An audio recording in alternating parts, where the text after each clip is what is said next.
Hello friends, this is Harish and welcome to the epic nursing. दोस्तों, आज हम आपके बीच एक और एमसीक्यू सेशन लेके जो राजस्थान से तो रिगार्डिंग अपन वन लाइनर सीरीज कर रहे थे उसी के अंतर्गत एक एमसीक्यू सेशन लेके आया हूँ। आज अपन बात करने वाले हैं कॉन्ट्रासेप्टिव के एमसीक्यूज के बारे में कि क्या क्या इंपॉर्टेंट एमसीक्यू हैं जो पूछे जाते हैं एग्जाम्स में, उसके रिगार्डिंग आज अपन बात करने वाले हैं। तो अगर आप चैनल पर नए हो तो चैनल को सब्सक्राइब कीजिए, अपने दोस्तों के साथ शेयर कीजिए और बेल आइकन को प्रेस कर लीजिए ताकि जैसे ही वीडियो का लेटेस्ट नोटिफिकेशन आए आप तक पहुँच जाए। तो चलिए शुरू करते हैं आज का सेशन बिना किसी देरी के। तो फर्स्ट क्वेश्चन देख लीजिए। All of the following are physical barrier method used for birth spacing except, यानी कि कौन कौन से मेथड जो हैं वो बर्थ स्पेसिंग के लिए यूज किए जाते हैं एक को छोड़ के। यहाँ पे फिजिकल बैरियर मेथड की बात की है। तो देखिए यहाँ पे ऑप्शन देख लीजिए, कॉपर टी, डायफ्राम, निरोध या फिर वेजाइनल स्पॉन्ज। तो मैं आपको बात बताऊं, जो कॉपर टी होता है वो बैरियर मेथड तो होता है लेकिन फिजिकल बैरियर मेथड नहीं होता है। कॉपर टी एक प्रकार की आईयूडी होती है, इंट्रायूटेराइन डिवाइस होती है, तो ये फिजिकल बैरियर मेथड नहीं होता है। और जो बाकी के तीन हैं वो फिजिकल बैरियर मेथड में आते हैं, जैसे डायफ्राम हो गया, वेजाइनल स्पॉन्ज हो गया और निरोध हो गया। ये सभी क्या हैं? फिजिकल बैरियर मेथड हैं।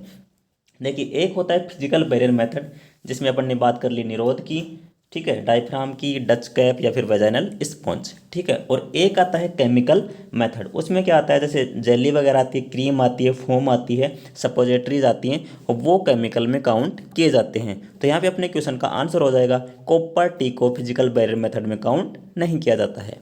नेक्स्ट क्वेश्चन देखिए आप, barrier method of contraception include.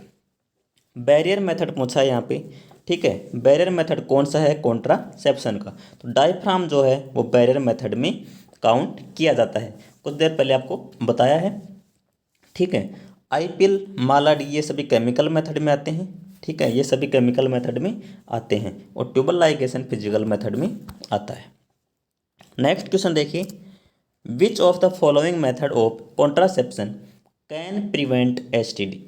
STD से कौन सा जो कॉन्ट्रासेप्शन मेथड है वो प्रिवेंट करता है? तो यहाँ पे आपको सीधा सा आंसर पता होगा, कॉन्डोम्स जो है या फिर जो निरोध है वो एसटीडी से प्रिवेंट करता है। एसटीडी जैसे ह्यूमन इन्फ्लुएंजा वायरस है, एचआईवी है, उससे प्रिवेंट करता है। ये बाकी के तीन ऑप्शन प्रिवेंट नहीं करते हैं। नेक्स्ट क्वेश्चन देखिए, which contraceptive method best to use for a patient with RHD. अपन बात कर रहे हैं आरएचडी के बारे में, रोमेटॉइड हार्ट डिजीज, ठीक है। रोमेटिक हार्ट डिजीज की बात करें तो कौन सा मेथड यूज किया जाता है रोमेटिक हार्ट डिजीज में, ठीक है। तो मैं आपको बताऊं कि जो बैरियर मेथड होता है, कौन सा मेथड? बैरियर मेथड होता है वो रोमेटिक हार्ट डिजीज में। आरएचडी क्या होता है? रोमेटिक रोमेटिक हार्ट डिजीज, उसमें क्या यूज किया जाता है? बैरियर मेथड को। क्यों? क्योंकि ये सेफ होता है, जैसे एनकरेज करता है एक क्लाइंट को हार्ट डिजीज में, जैसे क्रोनिक रोमेटिक डिजीज है तो उसमें एनकरेज करता है, ठीक है। और जो हार्मोनल कॉन्ट्रासेप्ट होती है वो एडवर्स इफेक्ट डालती हैं तो उनको अपन अवॉइड करते हैं, जैसे पिल्स हो गई, माला एन हो गई या फिर आईयूसीडी हो गई, ये सभी एडवर्स इफेक्ट डालती हैं। और जो बैरियर मेथड होता है वो इसको प्रभावित नहीं करता है, ठीक है। तो ये सभी चीज़ ध्यान में रखिएगा। तो रोमेटिक हार्ट डिजीज में बैरियर मेथड का यूज किया जाता है। नेक्स्ट क्वेश्चन देखिए आप, which one of the following is the ideal contraceptive for a patient with heart disease. Heart disease के लिए अपन बात करते हैं तो कौन सा कॉन्ट्रासेप्टिव मेथड बेस्ट होता है? तो आईयूसीडी यहाँ पे बेस्ट माना जाएगा, intra uterine contraceptive device, IUCD. जैसे एलएनजी वगैरह होती हैं इसमें, एलएनजी, कॉपर टी, ठीक है, इन सभी को आईयूसीडी में शामिल किया जाता है। और ये बेस्ट माना जाता है किसके लिए? पेशेंट विद हार्ट डिजीज के लिए, ठीक है।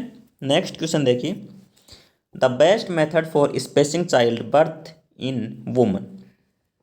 बेस्ट मेथड कौन सा रहता है? जैसे अपन एक चाइल्ड हो गया तो दूसरे के बीच में गैप देने के लिए कौन सा बेस्ट रहेगा? तो इसमें भी बेस्ट रहने वाला है आईयूसीडी। कौन सा? IUCD, intra uterine copper device या फिर कॉन्ट्रासेप्टिव डिवाइस, ठीक है। इसके बारे में देखिए, क्वेश्चन है absolute Contra indication for IUD insertion include all of the following except, ठीक है। क्या पूछा है कि कॉन्ट्रा इंडिकेशन कौन सा है आईयूडी इंसर्शन के बारे में एक को छोड़ के। तो अपन देखिए, जो डायबिटीज़ मेलाइटिस है इसमें तो आईयूडी इंसर्शन कर सकते हैं, लेकिन जैसे पेल्विक इन्फ्लामेटरी डिजीज़ हो गया, सर्विक्स का कार्सिनोमा हो गया या फिर यूटेराइन ब्लीडिंग हो गया, इनमें अपन नहीं कर सकते हैं इंसर्ट क्या, आईयूडी, इंट्रा यूटेराइन डिवाइस। क्यों?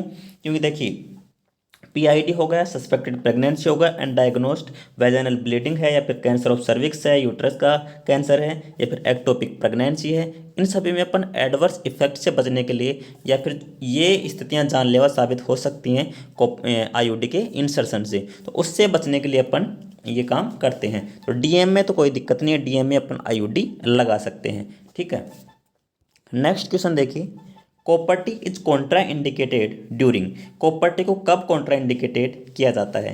प्रेगनेंसी में, जी हाँ प्रेगनेंसी में किया जाता है, पेल्विक इन्फेक्शन में भी किया जाता है, और हार्ट डिजीज में भी कॉन्ट्रा इंडिकेटेड रहती है copper T. All of the above इसका करेक्ट आंसर हो जाएगा कि प्रेगनेंसी में भी अवॉइड करते हैं, पेल्विक इन्फेक्शन में भी और हार्ट डिजीज में भी, तो तीनों में ही अवॉइड करते हैं। ऑल ऑफ द अबव इसका करेक्ट आंसर होगा। नेक्स्ट देखिए, commonest complication of IUD insertion, IUD insertion का कॉमनेस्ट कॉम्प्लिकेशन क्या होता है बेसिकली? तो मैं आपको बता दूं कि ब्लीडिंग जो होता है, ब्लीडिंग वो कॉमनेस्ट कॉम्प्लिकेशन होता है इंट्रा यूटेराइन डिवाइस का। ठीक है, जैसे साइड इफेक्ट या फिर कॉम्प्लिकेशन की बात करें तो ब्लीडिंग तो जैसे कॉमनेस्ट कॉम्प्लिकेशन हो गया, इसके बाद में सेकंड क्या होता है, पेन, सेकंड क्या होता है, पेन, और पेन के बाद में बात करें तो पेल्विक इन्फ्लामेटरी डिजीज क्या होता है, पेल्विक इन्फ्लामेटरी डिजीज, या फिर क्या हो जाएगा, परफोरेशन हो जाएगा, किसका, यूट्रस का, किसका परफोरेशन, यूट्रस का। ठीक है, एक्टोपिक प्रेगनेंसी भी हो सकती है। ठीक है, तो ये सभी हैं वैसे तो, लेकिन मोस्ट कॉमन की बात की जाए फर्स्ट पे ब्लीडिंग रहेगा और सेकंड पे पेन रहेगा। ठीक है, तो आपको बात समझ में आ गई होगी। नेक्स्ट क्वेश्चन देख लीजिए, acronym PAINS tell the client and nurse regarding which of following, जो पेन है एक्रोनिम वो किसको इंडिकेट करता है? तो किसको इंडिकेट करता है बेसिकली, एक्रोनिम पेन जो है वो किसको इंडिकेट करता है? तो ये करता है danger sign of intra uterine devices, किसको, इंट्रा यूटेराइन डिवाइस के जैसे कोई साइड इफेक्ट है या फिर कोई डेंजर साइन है उसको करेगा पेन, उसको क्या करेगा, पेन, पेन से डिनोट करते हैं, कैसे वो भी समझ लेते हैं। देख ले, पी का मतलब क्या होता है, पी का मतलब होता है पीरियड लेट हो रहे हैं या फिर मिसिंग हो रहे हैं, यहाँ पे लिख देता हूँ मैं, पी का मतलब period late, period late, period late. A से क्या एक्रोनिम बनेगा, ए से बनेगा एब्डोमिनल पेन, क्या बनेगा, एब्डोमिनल पेन, एब्डोमिनल पेन। ठीक है, आई की बात कर लें, आई से बनेगा इंक्रीज टेम्परेचर, क्या, इंक्रीज टेम्परेचर।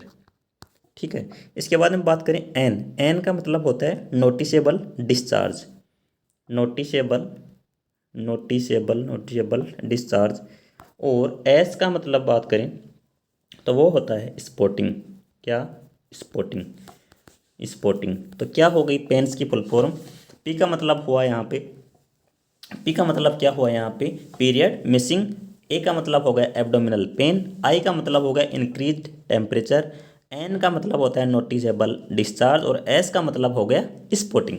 तो पेन्स किससे रिलेटेड है, डेंजर साइन ऑफ आईयूडी से। तो ये बातें आपको समझ में आ गई होंगी। तो बेसिकली यही था आज के एमसीक्यू सेशन में। तो कैसे लगे ये एमसीक्यू सेशन कमेंट सेक्शन में ज़रूर बताइएगा, और क्या इम्प्रूवमेंट की ज़रूरत है वो भी ज़रूर बताइएगा, और कमेंट बॉक्स में ये भी ज़रूर बताइएगा कि आपको द एपिक नर्सिंग पे वीडियो कैसे लगते हैं, और क्या इस चैनल पर इम्प्रूवमेंट होना चाहिए उसके बारे में भी लिख दीजिएगा। तो अगर चैनल पर नए हो तो सब्सक्राइब करके जाइएगा, और लेटेस्ट नोटिफिकेशन के लिए बेल आइकन को ज़रूर प्रेस कर दीजिएगा। तो हमारे साथ बने रहने के लिए आप सभी का शुक्रिया। Thank you so much. जय हिंद, जय भारत।